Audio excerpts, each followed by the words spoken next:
اب وہ سارے لوگ جو عیسائیوں کو پسند نہیں کرتے تھے وہ سارے چلے گئے ایران کے بادشاہ کی فوج میں، اور ایران کے بادشاہ خسرو پرویز کی فوج بڑی ہوتی گئی یہاں تک کہ بہت بڑی ہو گئی، اور پھر انہوں نے حملہ کرنا شروع کر دیا روم کے علاقوں پر۔ پہلے انہوں نے فتح کیا ایک شہر جس کا نام تھا انطاکیہ، اس کے بعد وہ آئے ایک اور شہر فتح کرنے جس کا نام تھا دمشق، اور دمشق کے بعد وہ پہنچے بیت المقدس، یعنی کہ جہاں پہ ہے مسجد اقصیٰ۔ مسجد اقصیٰ میں ایرانیوں نے اتنا خون خرابہ کیا، ڈھیروں لاکھ 1,00,000 عیسائیوں کو وہاں پہ جا کے مار دیا، اور پھر 1 سال کے اندر ایرانی فوجوں نے اردن فلسطین بھی فتح کر لیا، اور آگے چلتے چلتے وہ پہنچ گئے مصر تک۔ جب ایرانیوں کو فتح حاصل ہو رہی تھی اور عیسائی ہار رہے تھے تو اس زمانے میں مکہ میں مسلمان بھی موجود تھے، اور جب بھی کوئی خبر آتی کہ عیسائی ہار گئے ہیں اور ایرانی یہ والی جنگ بھی جیت گئے ہیں تو مکہ کے کفار بڑے ہی خوش ہوتے، کیونکہ وہ تو ایرانیوں کو اپنا دوست کہا کرتے تھے۔ وہ مسلمانوں کو کہتے، دیکھا تمہارے نبی بھی غلط بات کر رہے ہیں، اور جن نبی کو تم مانتے ہو، تم عیسیٰ کا نام لیتے ہو، ان کے لوگ بھی ہار رہے ہیں، ہم لوگ جیتیں گے، ہم لوگ بھی اور ایرانی لوگ بھی، اور تم لوگ جو کہتے ہو کہ اللہ ایک ہے اور ہمیں اس کی بات کرنی چاہیے، تم لوگ ہمیشہ ہارو گے۔ کفار قریش کی یہ باتیں سن کر مسلمان بہت اداس ہوتے تھے۔ انہی دنوں میں اللہ تعالیٰ نے یہ نازل کی سورۃ الروم، جس کی پہلی آیت ہے الف لام میم غلبت الروم، یعنی کہ رومی ہار گئے، اور مگر اس کے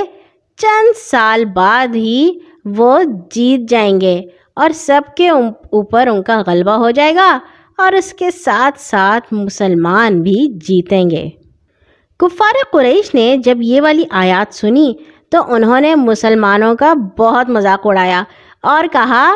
کہ رومی تو ہار ہی رہے ہیں، اور تم لوگ اتنے تھوڑے سے، تم لوگ تو رہ بھی نہیں سکو گے، ختم ہو جاؤ گے، اور باتیں کر رہے ہو فتح کی، اور اسی طرح رومی، ان کی تو حکومت ہی ختم ہو جائے گی، اور تم لوگ کہہ رہے ہو کہ چند سال بعد وہ بڑی شان و شوکت سے رہیں گے۔ ایک آدمی تھا، ایک کافر، اس کا نام تھا ابی بن خلف۔ اس نے حضرت ابوبکر صدیق سے کہا کہ اگر 3 سال کے اندر رومی غالب آ گئے جیسا کہ تم کہہ رہے ہو کہ تمہارے اللہ تعالیٰ نے یہ آیت نازل فرمائی ہے، تو 10 اونٹ میں دوں گا، ورنہ 10 اونٹ تمہیں دینے ہوں گے۔ اچھے ساتھیوں، شرط لگانا اللہ تعالیٰ نے منع فرمایا ہے، مگر یہ اس وقت کی بات ہے جب یہ بات بری نہیں تھی، اس وقت اس چیز کی اجازت تھی۔ حضرت ابوبکر صدیق نے یہ بات آ کر بتائی نبی صلی اللہ علیہ وسلم کو۔ نبی صلی اللہ علیہ وسلم نے کہا کہ اللہ تعالیٰ نے قرآن میں کہا ہے بضع سنین، چند سالوں بعد، اور بضع سنین کا عربی میں مطلب ہوتا ہے 10 سے کم۔ تو تم ابی بن خلف سے جا کے کہو کہ ہم 10 سال کی بات کرتے ہیں، اگر 10 سال کے اندر رومی جیت گئے تو ہم تمہیں 10 اونٹ دیں گے، بلکہ 10 بھی نہیں 100 اونٹ دیں گے، اور اگر رومی نہ جیت سکے تو ہم تمہیں دیں گے 100 اونٹ۔ اب ہوا یہ کہ نبی صلی اللہ علیہ وسلم نے ہجرت کی مدینہ کی طرف، اور اسی عرصے میں ہرقل جو کہ روم کا بادشاہ تھا خاموشی سے اپنی فوج لے کر ایران میں داخل ہو گیا اور پہنچ گیا ان کے دارالحکومت تک۔ وہاں پہ اس نے ایسا زبردست حملہ کیا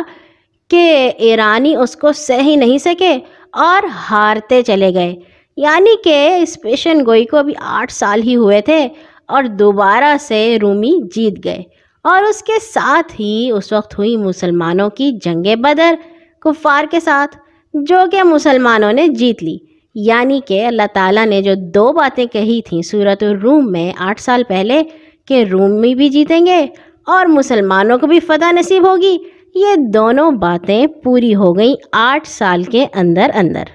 اب جب رومی بھی جیتے جا رہے تھے اور مسلمانوں کو بھی فتح حاصل ہو گئی تھی جنگ بدر میں، جنگ احزاب میں، صلح حدیبیہ میں، تو وہی ابی بن خلف جس کے ساتھ حضرت ابوبکر نے شرط لگائی تھی، وہ نبی صلی اللہ علیہ وسلم کی خدمت میں حاضر ہوا 100 اونٹ لے کر۔ وہ یہ بات جان گیا تھا کہ قرآن نے جو بات بتائی تھی وہ بالکل سچی ہے۔ نبی صلی اللہ علیہ وسلم نے اسے حکم دیا کہ جو اونٹ وہ لے کر آیا ہے انہیں صدقہ کر دیا جائے، کیونکہ یہ شرط اس وقت لگائی گئی تھی جب اسلام میں اس کی اجازت تھی اور اللہ تعالیٰ نے اسے حرام نہیں قرار دیا تھا، مگر اب جب اس کو حرام قرار دیا جا چکا تھا تو اللہ تعالیٰ نے کہا کہ ان سے مال لے کر استعمال کرنے کی بجائے اسے صدقہ کر دیا جائے۔ یہ تھی آج کی کہانی۔ امید ہے آپ کو پسند آئی ہوگی۔ کل آئیں گے ایک نئی کہانی کے ساتھ انشاءاللہ۔ ہر نماز کے بعد اپنے لیے اور تمام مسلمانوں کے لیے دعا کرنا مت بھولا کیجیے۔ اللہ حافظ۔ سنو سنو سنو سنو قرآن کی کہانیاں، رحمان کی نشانیاں، رحمان کی نشانیاں۔